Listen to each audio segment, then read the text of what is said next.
Yourself on Thursdays, where we talk about self-awareness, self-esteem, self-worth, self-dignity, everything revolving the self, because we need to tag ourselves in. I'm your host, Tony Alyssa Griffiths. I am a self-esteem advocate, self-awareness coach, and I'm dedicated to teaching everyone to tag themselves in. We tag so many people in throughout our day, throughout our lives, that we do not tag ourselves in.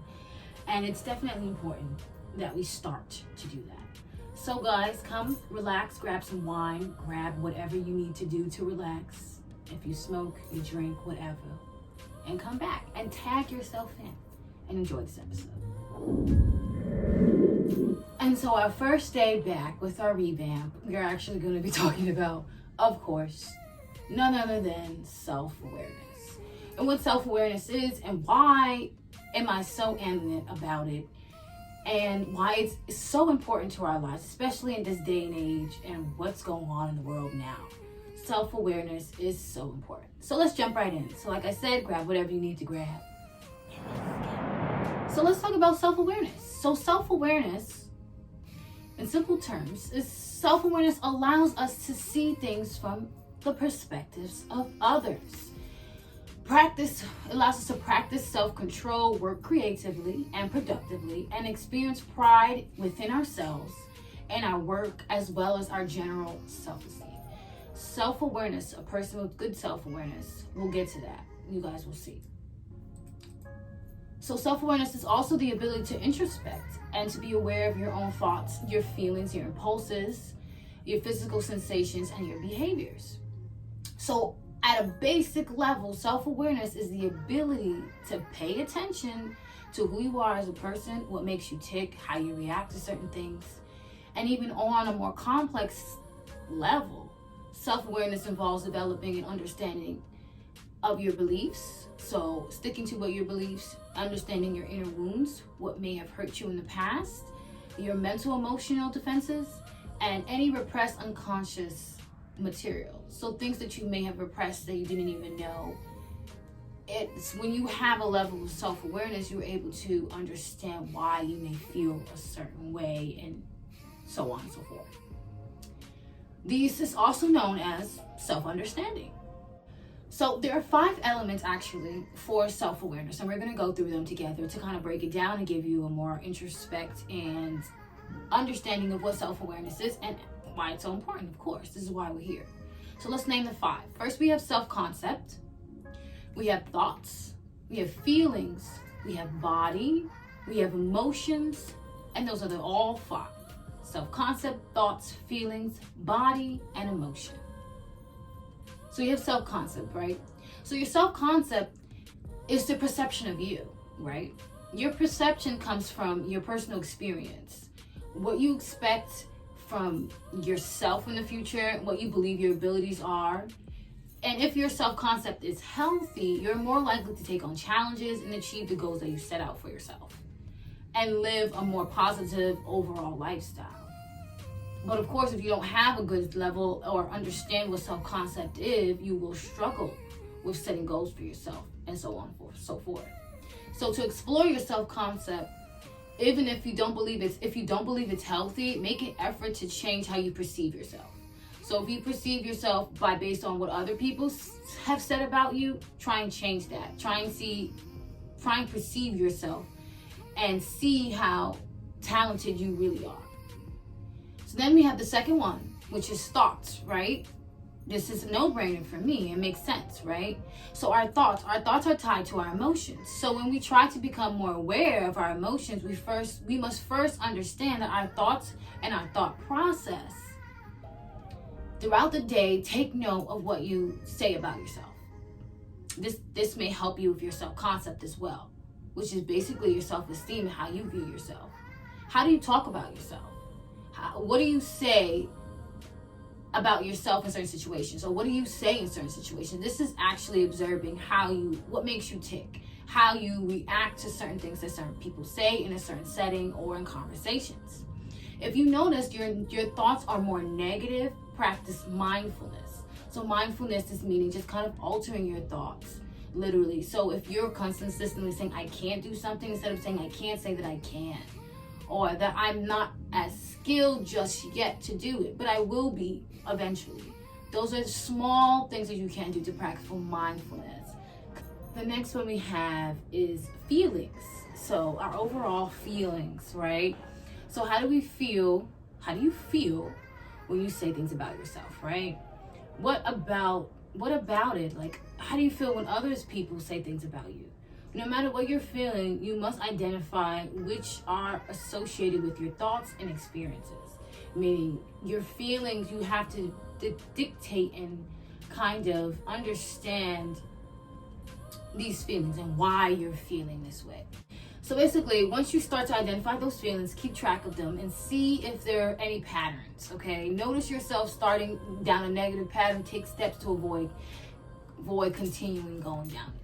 That's self-awareness with your feelings. If you start to feel yourself feeling bad about something, try and revert it. Do things that make you feel good. So the next one is body. So sometimes when you're thinking, it comes with a body response, and other people may not notice. The next time you feel a physical response to an emotion, take a couple minutes to think about where in your body you feel this response.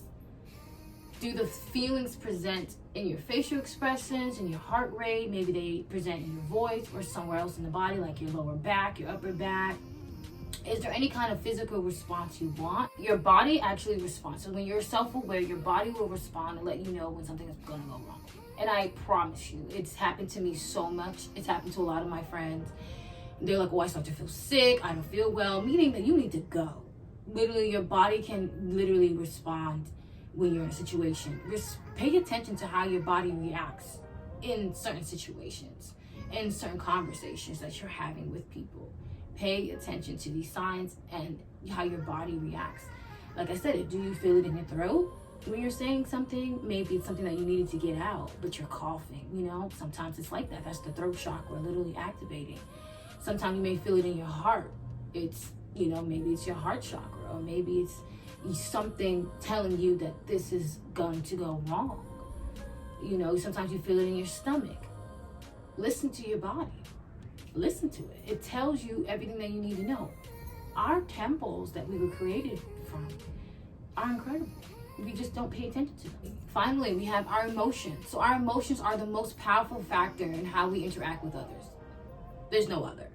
People with higher levels of emotional intelligence are able to recognize and accept their varying emotional states.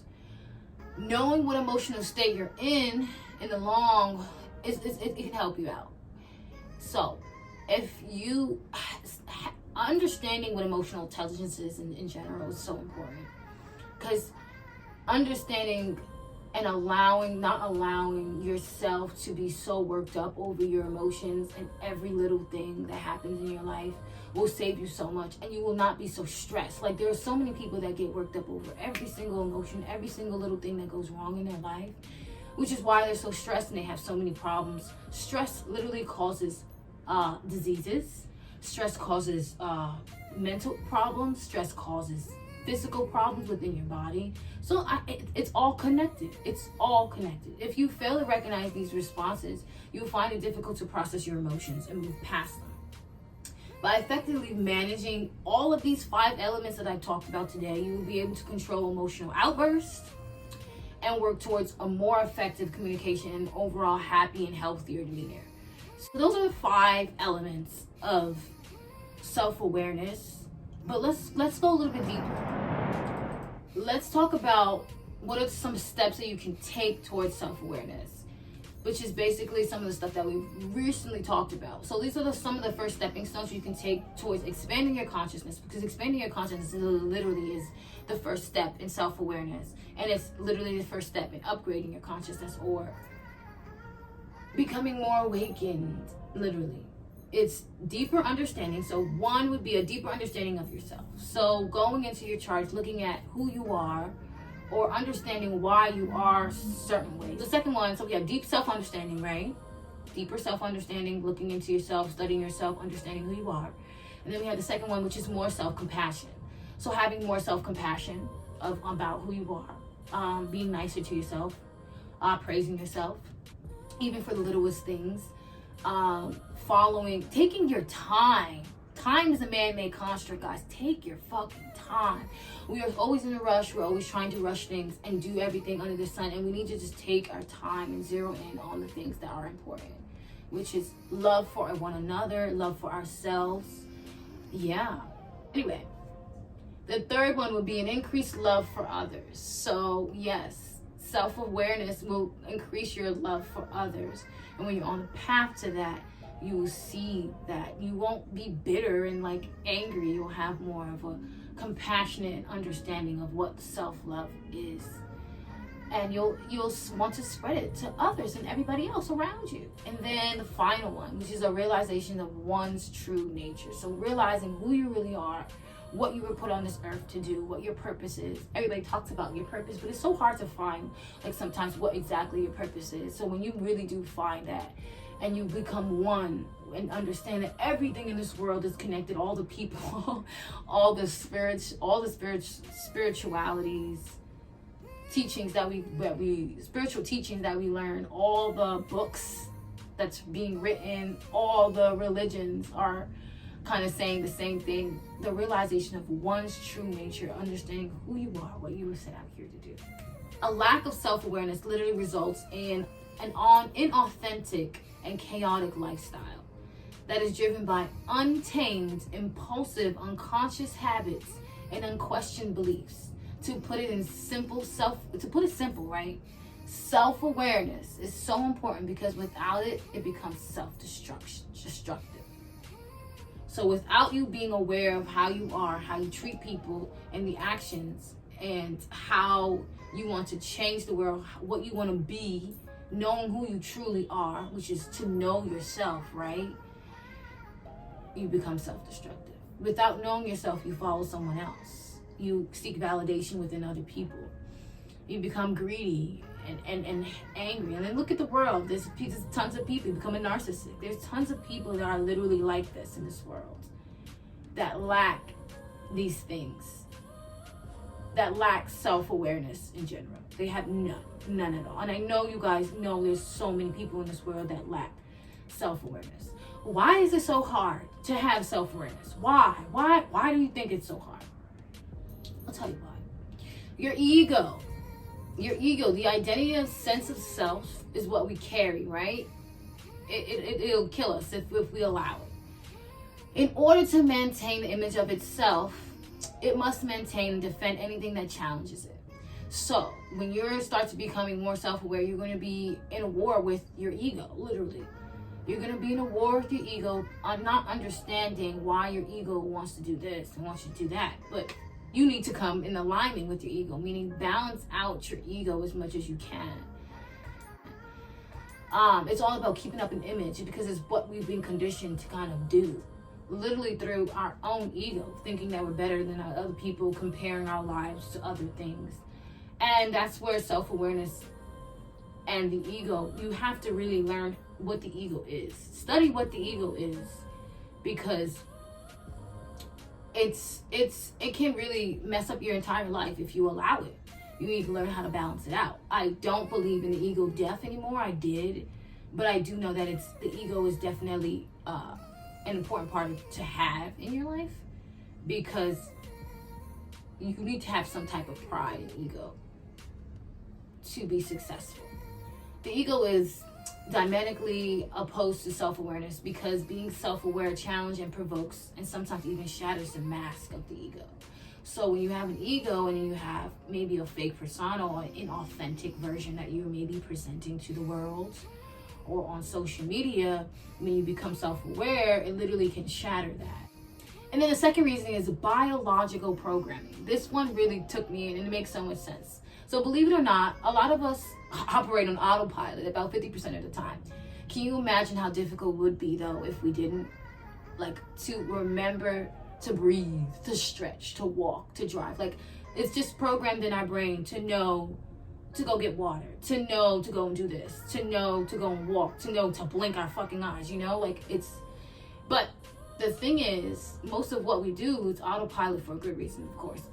It's a more efficient way to live. We're here to evolve, and you know, over time, in order to preserve energy and survive. That's why everything is like on autopilot. It makes so much sense.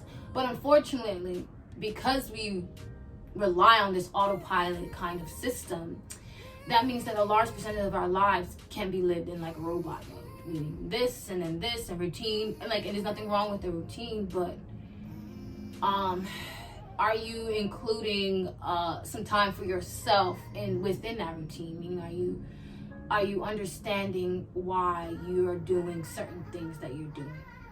Reactions. So therefore, self-awareness is difficult because the biological programming makes it hard for us to be mindful.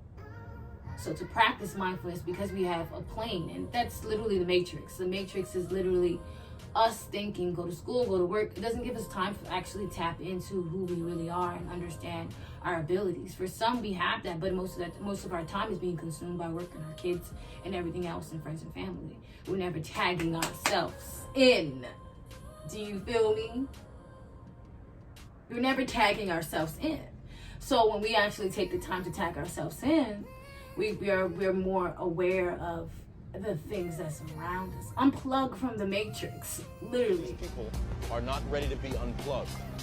And many of them are so inert, so hopelessly dependent on the system that they will fight to protect it. Literally. Self-awareness is literally unplugging from the matrix and upgrading to a higher consciousness. It's literally just that. So because we live our life literally on robot mode, and we're been programmed subconsciously to be that way, thank God, it helps to a certain extent, but it doesn't allow us to be pioneers sometimes to alter those mindsets because we don't think that we have to, because this is just how life is supposed to be. When in reality, we have to tag ourselves in. Are you a self-aware person? Would you think that you are? Would you, after everything that you've learned today, would you consider yourself a person that is self-aware, that is aware of what they are doing in their life? And would you consider yourself a person that is self-aware? If you do consider yourself a person that is self-aware, think about that for a minute. Okay, now, if you are self-aware, let me ask you some things. Let me tell you some things about what it would be like if you aren't self-aware, what it would look like in your life if you aren't self-aware. If you are often unaware that your words or actions have hurt or offended another person until they express it to you. That is number one. This is how you know you're living in unaware, you're not self-aware. You're not self-aware. If oftentimes you're unaware of your words and your actions, they may have hurt or offended somebody else until they came and expressed it to you, meaning that you never took the initiative that you might be hurting their feelings. You never thought about it from their perspective. You only looked at it from your perspective. When your feelings were hurt, you never thought about how their feelings might be hurt too, until they actually expressed it to you how their feelings were also hurt. 2, you're self-destructive. You continue to make the same mistake over and over and over again. And this is very hard to spot out in some people's lives. Some people cannot spot it out, but if you look very closely, I promise you can see if you're making the same mistake over and over again. You'll be able to see it. Somehow, some way, you will. And the 3rd one, you have trouble identifying what exactly you're feeling or thinking. That one's tough. A lot of people do. A lot of people have trouble expressing how they're feeling in the moment and how they're really understanding, especially if you're in the heat of an argument. A lot of men have problems expressing how they're feeling and identifying what exactly they're trying to say or feeling. A lot of people do. The 4th one, you struggle to identify what your true needs or desires are. Do you struggle to identify what your true needs and desires are? Do you understand what you desire? Do you understand what you truly need that's going to make you happy? Do you understand those things? 5, you have a habit of behaving without thinking, i.e. you're impulsive. Most impulsive people are not aware of themselves. Self-awareness is a practice, guys. You're not going to have it overnight. It's definitely a practice.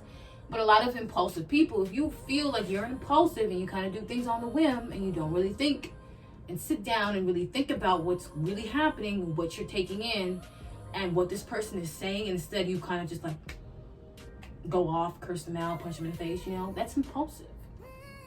You're behaving without thinking. You're not thinking about the consequences or anything else or anybody else. Solely a selfish standpoint, to be honest. To be very unself-aware, to be honest, is very, it's like you're like a narcissist, to be honest. I'm sorry. If you don't have any level of self-awareness, you're literally a narcissist. There's really no going around it. 6, you're often surprised by people's perception of you as they don't match how you see yourself. That is deep. Meaning that how you perceive yourself, probably as this nice go-lucky person, another person may not see you that way. This perception of how they are, and in reality, that is not who they really are, because they have paraded and masked a whole different type of person. Let's just say this. Throughout time, a lack of self-awareness can lead to depression. It can lead to anxiety and repeated failed relationships, social issues, and even spiritual crises, such as the dark night of the soul. Absolutely. Absolutely. When you're low and you start to have so much self-doubt and not aware, and you're seeking validation from everybody else trying to tell you that you're good and stuff. I almost went through a dark night of the soul, and I snapped myself out of it real back, because babe, it's hard. It's hard. And then finally, here are some of the many benefits of self-awareness out there. So, 1, you become more authentic and empowered to be yourself. That's beautiful, right? You develop a stronger connection with your intuition and your inner wisdom, which is so important. Your inner wisdom and your intuition is life, especially as a woman. Your intuition is literally your lifeline. Your relationships become more loving and peaceful. You are more likely to discover your life's purpose. If you're struggling to figure out what the fuck you're supposed to do with your life, study self-awareness and try and implement it and practice it. I promise you will find your purpose. You're able to overcome addictions more easily, meaning you'll have an idea more of what self-control is, because you know what you like and what you don't like, and how you want to be and how you don't want to be. You become more self-supportive rather than self-sabotaging. You feel more confident in social situations. You're able to change negative habits and mindsets. You're able to take care of your health more efficiently. You live a more fulfilling life that is based on your values and not others, not validation, just your values and what you want in your life. You feel more connected to your soul. All of us have a soul. Connect to it. It's the best feeling in the world. You feel more connected with existence. You feel like you have a reason to live when you actually are aware of yourself and what you like and what you don't like and who you really are as a person. Anyway, guys, I hope this all helped with what self-awareness is, how to understand it, what it can mean, and the many steps that it takes to become self-aware, and the elements that you can implement and practice. So anyway, guys, that was it for the first revamped episode of Tag Yourself In. I hope you guys enjoyed, and stay tagged in, guys. I have so much more coming up, and don't forget to always tag yourself in. Take some time out throughout the day, or at least once a day. Tag yourself in. It's important. It starts with you.